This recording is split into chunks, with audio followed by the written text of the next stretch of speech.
Welcome sa Dries TV. Kung interesado ka sa ganitong news, huwag kalimutang isubscribe ang ating YouTube channel. Maraming salamat! Welcome back again sa ating YouTube channel mga kakimpaw, and sa update nating ito ang pag-uusapan natin ay tungkol sa mga importanteng ganap kina Kim and syempre kay Paolo Abilino. Pero bago po ang lahat, maraming salamat sa inyong patuloy na pagsuporta at pagsubaybay sa mga daily update natin. Kaya naman bilang pasasalamat, narito po ang isang napili kong komento patungkol ito sa naging previous update. Mula ito kay Ginang Mila Carillo, sabi niya, "Thank you Pau sa mga alalay, lagi mo binabantayan si Kim para mawala na rin ang mga problema na tinatamasa ni Kim sa buhay. Ikaw lang ang sinasandalan para maibsan ang lungkot na dinadala. Mabigyan mo ng lakas ang kanyang loob na mula ang sakit na dinadanas niya sa tinagal niya na naghahanap buhay sa trabaho, sa showbiz, hindi man lang naisip nila Kam na bago ginawa or ginalawang pera, sana pumasok sa isip niya na walang maidudulot na mabuti ang magsugal sa kasino. Sana Lakam, intindihin mo naman ang kalalagyan ni Kim. Pagod na si Kim, ang pangarap ni Kim, sinira mo Lakam.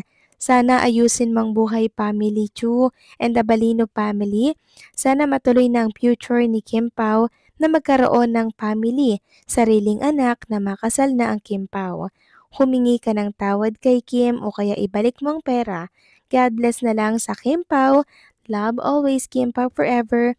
Fan Solid Seniors." Maraming salamat po sa komento, Ginang Mila Carillo.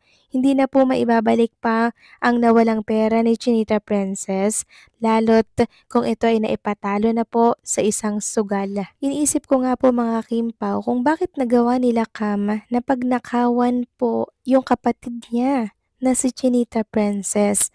Ang iniisip ko, baka gusto niyang bawiin yung napatalo, kaya humantong po sa ganito kalaki yung mga nakuha niya sa pera ni Chinita Princess kasi syempre hinahabol niya po yung mga napatalo niya. Kaso mo, sa kakahabol niya po, laging talo. Kaya ang nangyari, dumating sa punto na 100 million na mga kakimpaw yung nakuha niya. Kasi masyado na pong lulong mga kakimpaw sa sugal or kahit saan, parang sarado na yung isip natin. Parang wala na tayong naisip kundi kailangan kong magsugal, kailangan kong mabawi yon hanggang sa ikaw na po yung napupudpod.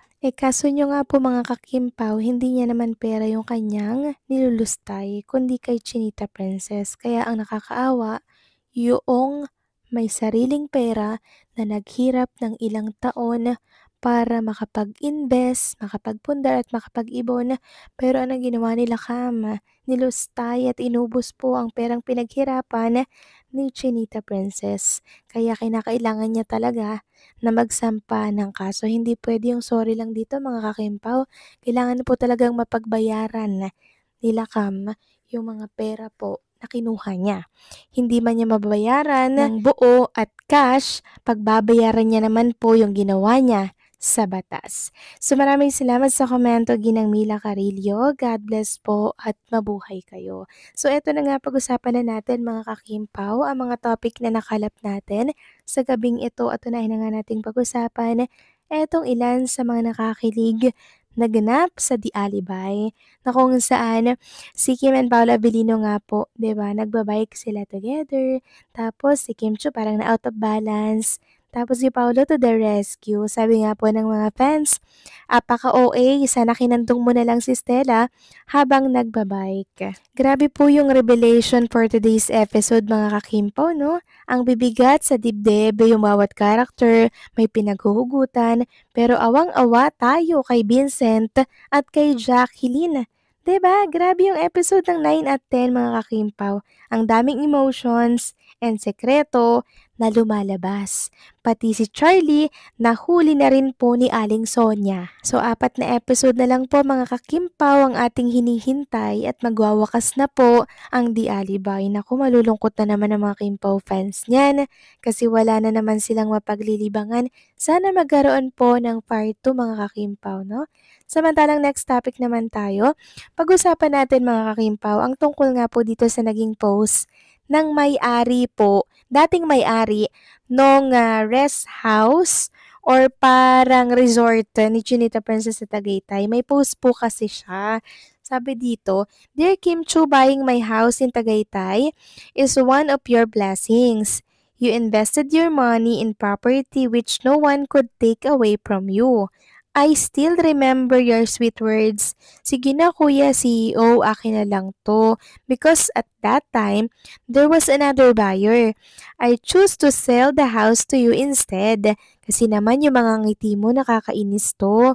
Now I realize nakatulong pala ako sa'yo to invest your hard-earned money." Siguro po nakarating na po doon sa dating may-ari po ng resort or rest house ni Chinita Princess sa Tagaytay yung nangyari kay Kim Chu na pinagnakawan po siya ng kapatid niya. Kaya napapost po yung dating may-ari, mga kakimpaw, na nakatulong daw siya kay Chinita Princess kahit papaano na mag-invest sa property na hindi mananakaw ng sinuman. Ang bait po mga kakimpaw ng may-ari kasi parang dalawa pala ata sila na bumibili, pero dahil sa ngiti po ni Chinita Princess, kay Kim Chu po ibinigay yung property niya sa Tagaytay. Sabi nga dito na nag-post, "Kim Chu House in Tagaytay, ang bait ng may-ari dati ng rest house ni Kimi.